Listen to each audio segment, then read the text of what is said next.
চিপাই নিয়ে তারকে মুসলে গেল খালি মুসলে গেল। গত সরকার আগলে যথেষ্ট পরিমাণ সহ্য করছে, সহ্য করার পরেও গত সরকারের আমলে প্রায় 40 জন এমপি চাকরিতে প্রবেশের বয়সীমা বৃদ্ধির বিষয়ে সুপারিশ করে। সরকার এগুলোর আমলও নেই না। এটা কি সরকার ছিল না অন্য কোনো দানব ছিল, সেটা আমার প্রশ্ন থাকে। কারণ আপনারা শাহবাগ পর্যন্ত আমরা যখন শান্তিপূর্ণ অবস্থান নিয়ে আমাদেরকে মামলা দেওয়া হয়, খালি মামলাই দেওয়া হয়। আমি 35,000টা যুক্তি দিব, আপনি 35 না হওয়ার আমার 2টা যুক্তি দেন। পারে নাই, তারা পারে নাই যুক্তি দিয়ে। কিন্তু আমরা দেখি যে আপনি বলেন, দেখেন আমাদের বহির্বিশ্বের দিকে তাকান, আপনারা সবকিছু উদাহরণ দেন, ইউরোপ, আমেরিকা, কানাডা, দেখেন না তাদের প্রবেশের বয়সীমা কত।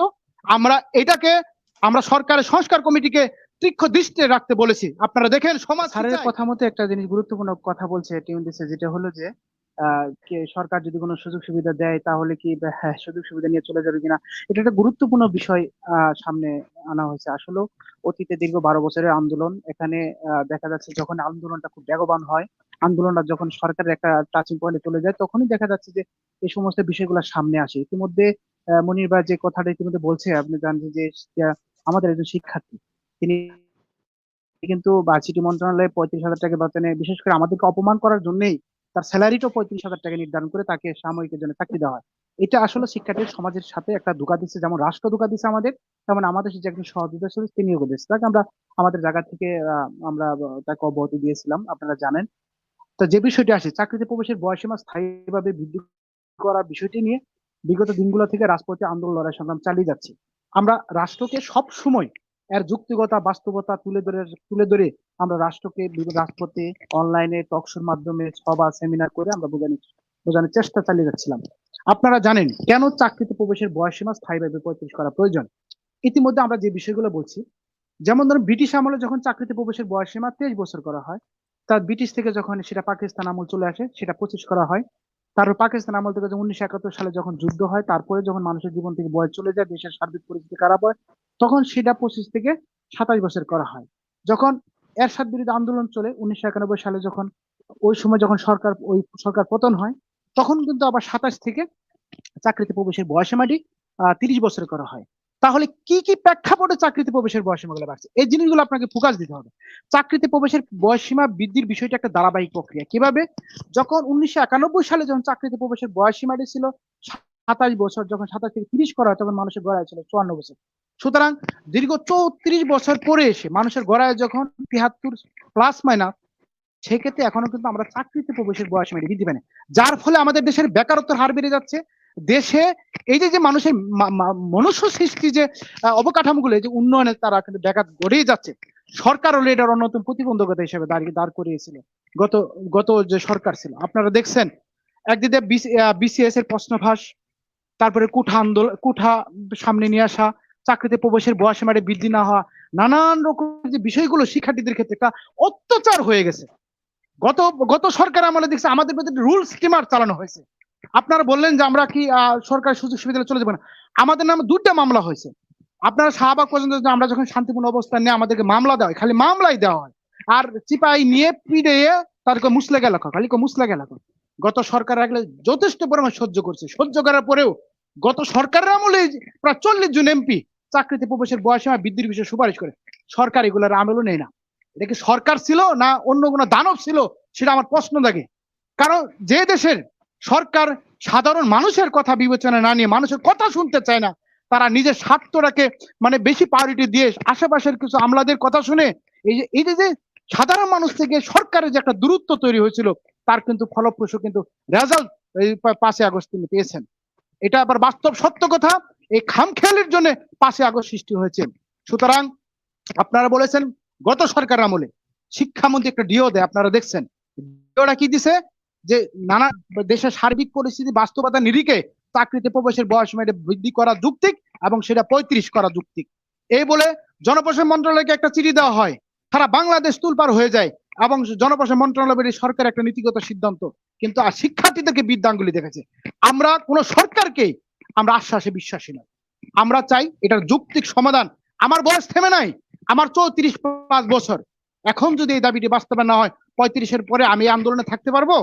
ইতিমধ্যে 12 বছর আন্দোলনে যখন আন্দোলন শুরু হয়, কি প্রেক্ষাপটে আন্দোলন শুরু হয়? 2011 সালে যখন অবসরের বয়সীমা 2 বছর বৃদ্ধি করা হয়, এই প্রবেশের বয়সীমাটাকে বৃদ্ধাঙ্গুলে দেখানো হয়েছে।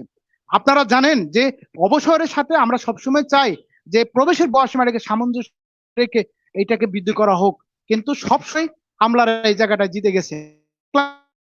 কিছুদিন আগে দেখেছি আমলারা তারা 65 চেয়েছে, আমরা বারবার বলেছি এখন অবসরের বয়স নিয়ে আমাদের কোনো হেডেক নাই, এটা সরকারের অর্থনৈতিক ব্যাটার, তারা যেটা ভালো মনে করবে, কিন্তু প্রবেশের বয়স মেটে অবশ্যই যৌক্তিক ভাবে বাড়াতে হবে, এবং সেটা অবশ্যই 35 করতে হবে। 35 এক চুল বরং কম নেব না। আমি গতকাল সংস্কার কমিটি মিটিং এর সাথে আমরা প্রতিনিধি টিম কথা বলেছি, তাদেরকে বলেছি, এটাই বলেছি যে আপনি আমাকে, আমি 35-এর 1000টা যুক্তি দিব, আপনি 35 না হওয়ার আমার 2টা যুক্তি দেন। পারে নাই, তারা পারে নাই যুক্তি দিয়ে। কিন্তু আমরা দেখি যে আপনি বলেন, দেখেন আমাদের বহির্বিশ্বের দিকে তাকান, আপনারা সবকিছু উদাহরণ দেন, ইউরোপ, আমেরিকা, কানাডা, দেখেন না তাদের প্রবেশের বয়স মেডিক কত।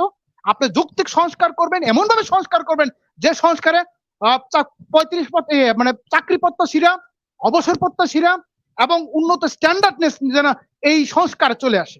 এটাই হলো আপনাদের মেধার পরিচয় দিবেন। আমরা জনপ্রশাসন মন্ত্রণালয়কে বলেছি, যেহেতু ছাত্রদের ম্যান্ডেট নিয়ে আজকে আপনারা এই আসনে বসেছেন, বি কেয়ারফুল।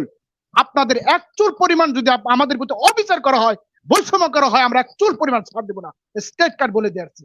তারা আশ্বস্ত করেছে, তারা এমন ভাবে তারা দাবিটি বাস্তবায়ন করবে এবং যৌক্তিক পর্যায়ে দাবিটি বাস্তবায়ন করবে, যে দাবিটি বাস্তবায়ন হলে এখানে আপামর জনগণ বা শিক্ষার্থী তারা উপকৃত হবে বলে আমাদের আশ্বস্ত করেছেন। ইতিমধ্যে আপনারা দেখেন সোশ্যাল মিডিয়াতে বিভিন্ন রকমের গবেষণাধর্মী আলোচনা, পর্যালোচনা কিন্তু চলমান রয়েছে। আমরা সরকারের সংস্কার কমিটিকে তীক্ষ্ণ দৃষ্টি রাখতে বলেছি। আপনারা দেখেন সমাজ কি চাই করে যে চাকরিতে প্রবেশের বয়স সীমাটি বাড়লে তাদের প্রতিযোগিতা বেড়ে যাবে, এটা হলো একটা গন্ড মূর্খের মতো কথাবার্তা। এখানে মেধা দিয়ে চাকরি নেওয়া হবে, এখানে বয়স দিয়ে কেউ চাকরি নেবে না। সুতরাং আপনারা কিসের ভয় পান? আপনাদের ভয়টা কিসের? ভয়টা কিসের? আমি তাদেরকে আরো স্পষ্ট ভাষায় বলতে চাই, আপনারা এখানে যোগ্যতা দিয়ে তার নিজ